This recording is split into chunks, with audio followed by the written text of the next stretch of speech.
40 paskutinė JavaScript pamoka. Kai kam pagaliau, kai kam, shit. O man, sakyčiau, ir tas, ir tas. Viską, ką matėte, tai yra pradinukams, tai yra susipažinimas su JavaScriptu, tai nėra kažkas tokio, kad viską peržiūrėję išmoksite programuoti JavaScriptą, tai mes realiai tik susipažinom su juo.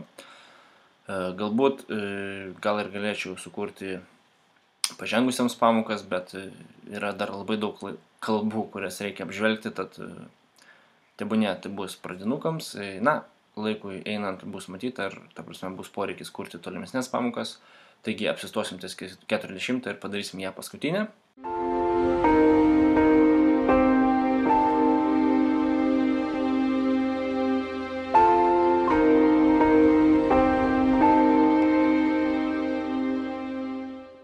Ir ką aš norėčiau išmokti paskutinėje pamokoje, tai tebūnie išmoksiu padaryti leidimą. Ta prasme, ar tikrinimą, net nežinau kaip čia pasakyti.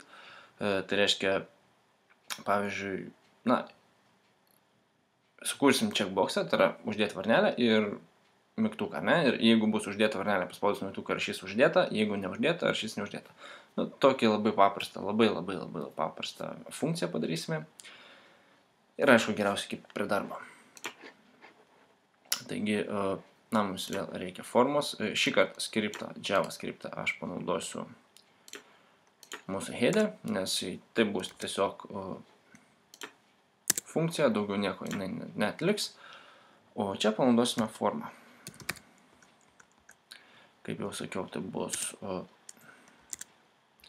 čia.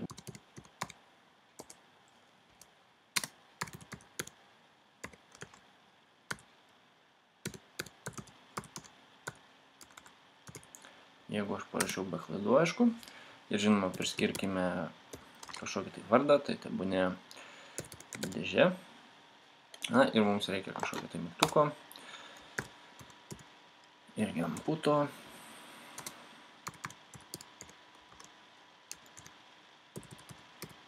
Submitas. Kas ant jo bus surašyta. Tai tebūnie tai būna go. Ir žinoma, name'as, tai bus mygtukas. Kažkas tokio tikliausiai.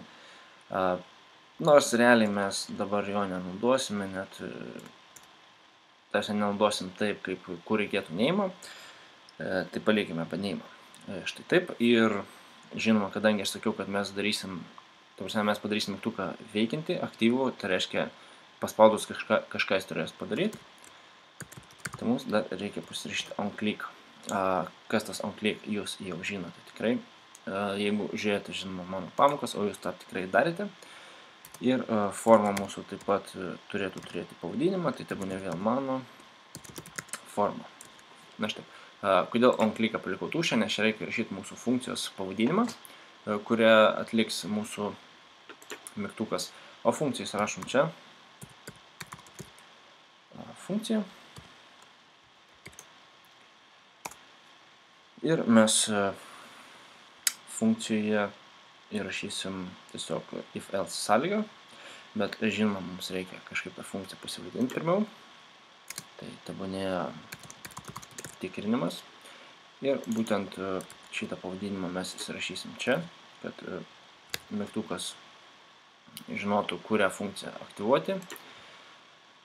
Ir tikrinimas. Ką mes tikrinsim? Taigi, jeigu, if-else, aš tikrai pilnai tikiu, kad jūs žinote, kas tas yra. Taigi, jeigu šitas conditionas suveiks, tai yra, jeigu suveiks tai, ką aš įrašysiu iš tuose skliausteliuose, tuomet funkcija turėtų padaryti tai, ką aš dabar parašysiu. Tai būna alertas, kaip ir minėjau, alerto labai mes kažkaip nebenaudojam paskutiniu metu. Ir tebūnie tai būna, mes ifo sąlygą padarysim taip, jeigu paspaustas mygtukas, tuomet mums išmes lentelę ir parašys taip, varnelė uždėta. Tebūnie taip. Kitokiu atveju, jeigu varnelė nebus pažymėta, mes vėlgi padarysim alertą. Aišku, aš jau klaidą matau. Ir čia parašysime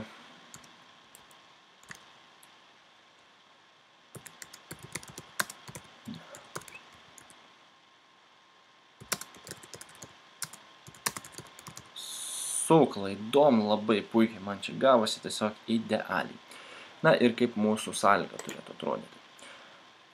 Taigi, pirmiausia, mums reikia dokument, tai reiškia, kad dirbsim su formu, kuris yra mūsų dokument, tai yra mūsų lange paprastam baltam.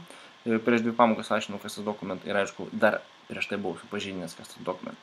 Tada su kuria forma mes dirbsim. Na, aš formą esu pavadinęs, gal padidinkim biškį šitą langą, kad matytume viską.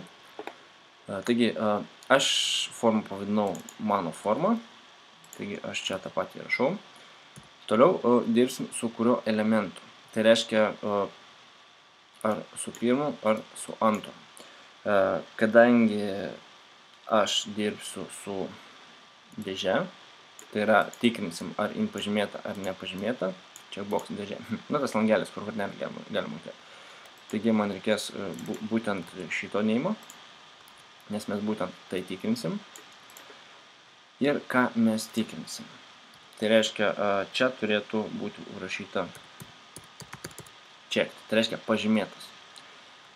Taigi, dabar viskas kaip yra. Mes turim formą. Turim langelį, kuris bus arba pažymėtas, arba nepažymėtas. Ir turim mygtuką, kuris aktyvuos, kurį paspaudus, aktyvuos mūsų funkciją tikrinimas. Mūsų funkciją tikrinimas atlieka if sąlyga, tai yra, jinai žiūri, jeigu mano tas būtent langelis yra pažymėtas, tuomet atliksim alertą, tai išmesim lentelę su pavadinimu taip varnelė uždėta. Bet jeigu jis nebus pažymėtas, tuomet vėlgi išmesim lentelę ir parašyta bus varnelė neuždėta, kažkoks kliaustas, prašau ją uždėti jo. Na, lyg ir viskas tvarkoj, aš įseivinau, galima ir patikrinti. Taip, na, aš uždedu varnelę, jinai uždėta, spaudžiu go, niekas neįvyko. Gerai, aš greitai patikrinu kur klaidelę ir grįšiu vėl čia. Gerai, tai yra ne document, o document turėtų būti. Įsaugom ir vėlgi refreshinus, uždedam varnelę, spaudžiu go ir man JavaScriptas parašė įspėjo. Oho, koks naglas, įspėjinėja iš mane. Taip, varnelė uždėta. O jeigu jinai būtų neuždėta, JavaScriptas vėl man įspėtų, varnelė neuždėta, kažkoks laužtinis kliaustas, prašau ją uždėti jo. Neuždaužta. Taigi, uždėta, uždėta, neuždėta, neuždėta. Kaip matote, viskas kuo puikiausiai veikia. Ir galite paklausti, kam šitą nesąmonę reikalinga. Įsivaizduokite, kad mes turim susikūrę inputą tekstą ir inputą passwordą, ne? Ir mes, pavyzdžiui, nenorime, kad mūsų username'as susidėtų iš belenkokių ženklų ir panašiai. Mes norime leisti tik tais. Tai va, čia mes padarėm tikrinimą, bet galim padaryti leidimą. Tai leidimas leistų būtent, pavyzdžiui, username naudoti tik tais kažkokius tai, pavyzdžiui, skaičius ir raidės, daugiau nieko. Lygiai taip pat ir pasvardą, tik tai skaičiai ir raidės. Arba, pavyzdžiui, pasvardą padaryti tik iš raidžių. Na, uždėti tam tikrus apribojimus. Tie apribojimai viskas yra internete, kadangi aš, kaip ir sakiau, tai yra supažindinimas su JavaScriptu ir parodimas pačio basico. Realiai aš manau viską parodžiau, realiai kaip ką galima padaryti ir būtent kuris sritis, kuri pamoka jums labiausiai įdomi, apie ją galite pasižiūrėti internete. Ir žinoma, jeigu aš iš jūsų susilauksiu pakankamai daug prašymų, kad pratęsti pažindinant JavaScriptą ir daryti pamokas pažengusiems ir kažką kurti jau rimtesnio, aš manau į tai atsižvelgsiu tikrai. Na štai 40 pamoka. Paskutinė ir aš jūsų jau nebelaikau. Oras tikrai gražus, eikite vasaruot, gert šaltą alų, mylėti gražias karštas moteris ir tebūnie tiek. susitiksim naujam sezone, o naujam sezone, kaip ir minėjau, bus Free Pascalis berods, ne? Ir tai bus nesupažinimas, o būtent pažengusiems, nes aš supažinimą jau turiu padaręs ir kadangi vyksta egzaminai ir daug kas iš jūsų laikys egzaminus, aš nusprendžiau, kadangi jau esu padaręs Free Pascalį ir tęsiu Free Pascalį, nemoksiu C++, nes C++ yra labai plati ir apie tai aš jau esu šnekėjęs, labai plati pamoka ir, na, realiai viską reikėtų pridėti nuo nulio, o kadangi Free Pascalį turiu padaręs, todėl darysiu pamokas pažengusiems ir mes toliau eisime su to Free Pascaliu. Aišku, ateityje C++ bus, nieko negaliu pasakyti, tik tais nežinau tiksliai kuriam sezone. Taigi, ką čia dar jums pasakyti, prieš atsisveikinant, turbūt tiek. Gerai, chebra, palieku jūs vasarai visai ir susitiksim naujame sezone. Iki.